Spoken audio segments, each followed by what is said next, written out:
안녕하세요, 뉴스반장입니다. 드디어 내일입니다. 우리의 미래를 바꿀 20대 대통령 선거가 하루 앞으로 다가왔습니다. 내 소중한 한 표가 우리의 삶을 변화시키게 될 텐데요. 다 아시겠지만 누굴 선택해야 하는지는 우리 모두는 너무나도 잘 알고 있습니다.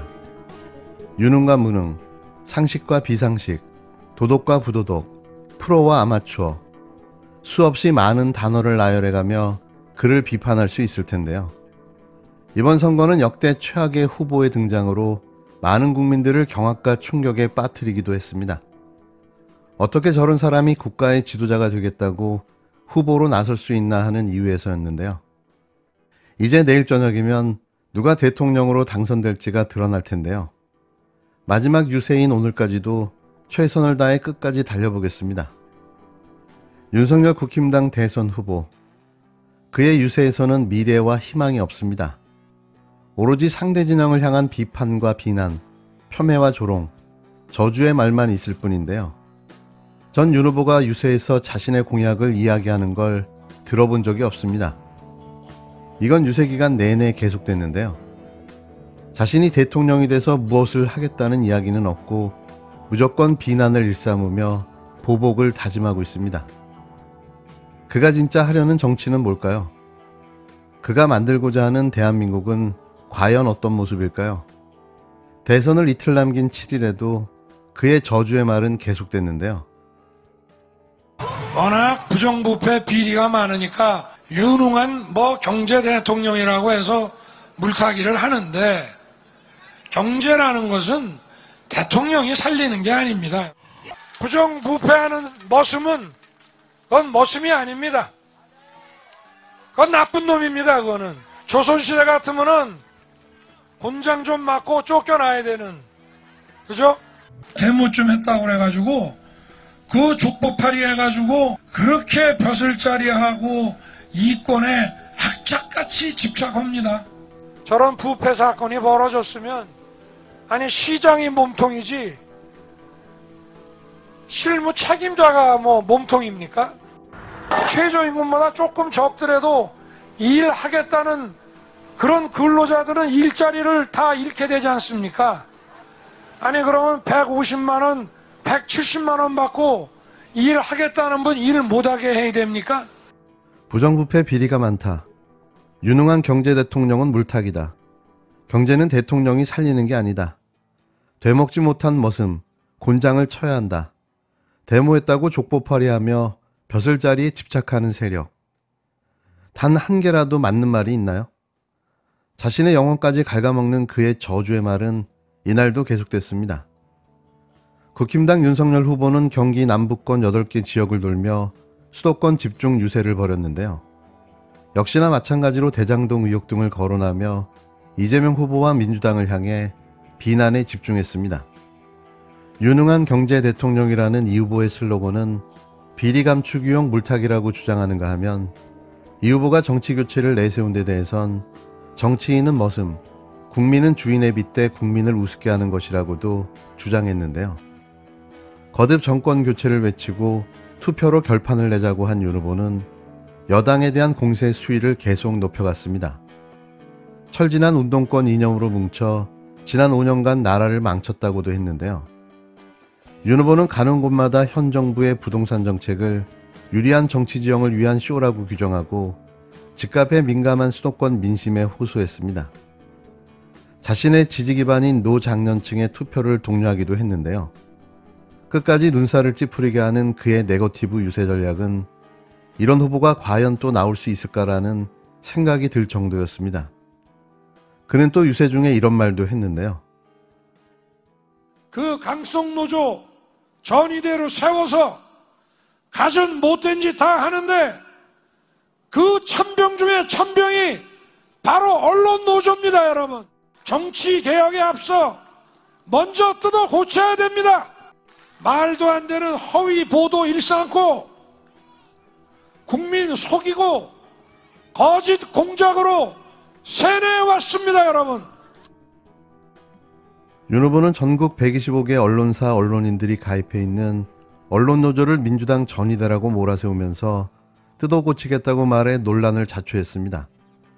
언론노조는 허위사실이자 언론에 대한 노골적인 협박이라면서 강하게 반발했고, 정치권에서도 망언을 넘어선 폭언이라면서 윤 후보의 언론관에 대한 비판이 잇따랐는데요.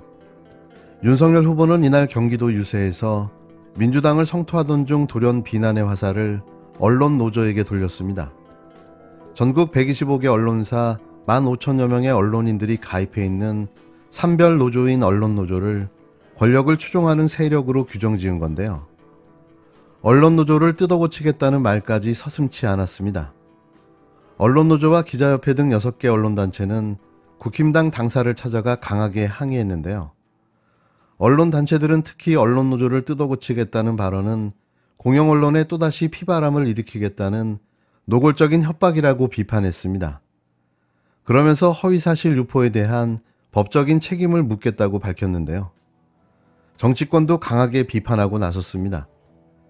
민주당은 김만배 씨 녹취록을 폭로한 전 언론노조 위원장을 겨냥한 것으로 진실보도가 두려웠던 것이냐고 맹비난했고, 정의당도 노조 혐오 발언이 망언을 넘어 폭언이 되고 있다고 비판했습니다. 결국 그의 이런 막말과 망언은 자신의 대장동 비리를 폭로한 전 언론노조 위원장을 싸잡아 비판하기 위한 도발이었던 건데요. 점점 포악해져만 가는 특수부 정치검찰 출신의 대통령 후보. 대통령이 될 리도 없지만 된다면 어떤 일이 벌어질지가 눈에 선합니다. 저도 충격을 받았습니다. 드디어 저희들이 일관되게 주장했던 왜 대장동 몸통이 윤석열과 박영수인가가 증명되는 김만배 녹취록이 공개되었습니다.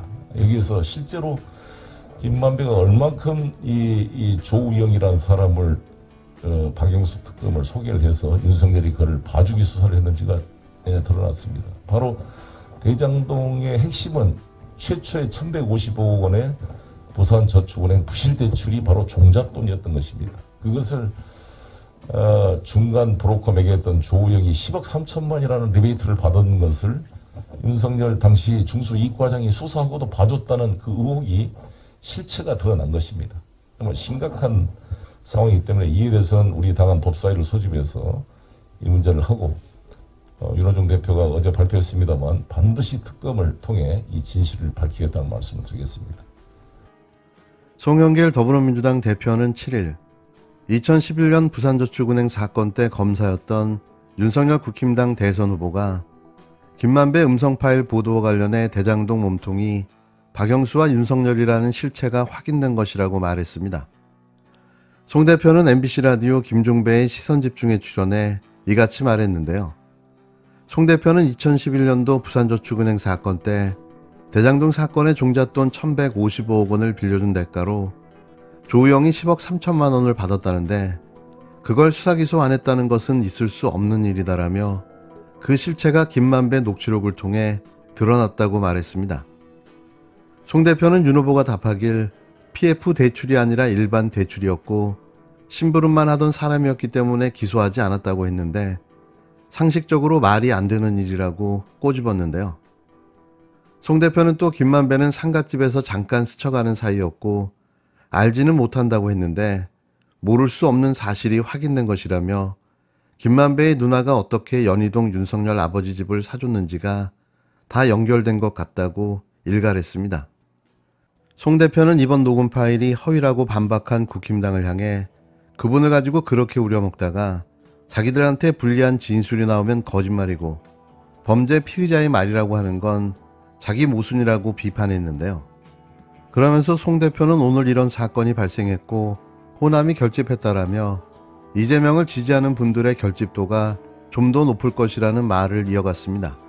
송 대표는 왜냐하면 이재명 후보 개인에 대한 지지도 있지만 최근 윤석열 후보 발언이 너무 심하기 때문이라며 우리를 박살내겠다, 부패한 정치인이라고 하는데 자기 부인 주가 조작에 장모의 부동산 투기에 200만원 월급 받는 사람이 69억을 벌었다는 김건희에 이런 황당한 분이 있나 이런 생각이 든다고 직격했는데요.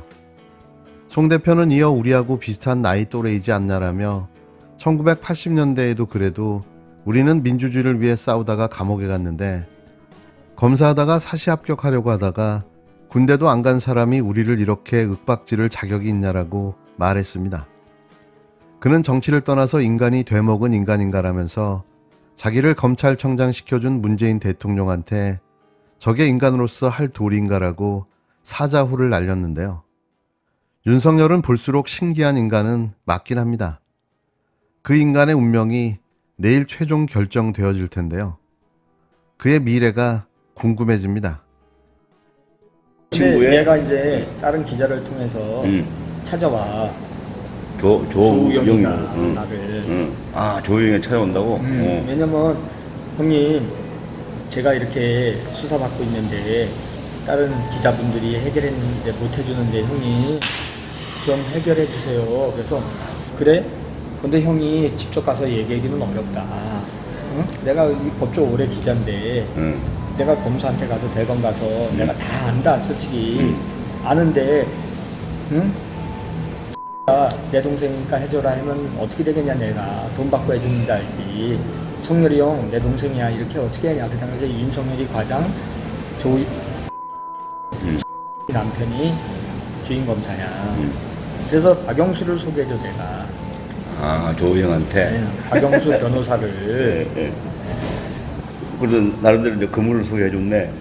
왜냐면 나는 형 그 혈관을 다 아니까 무슨 말인지 알지? 그 통할 만한 사람을 통할 만한 소개해줬지.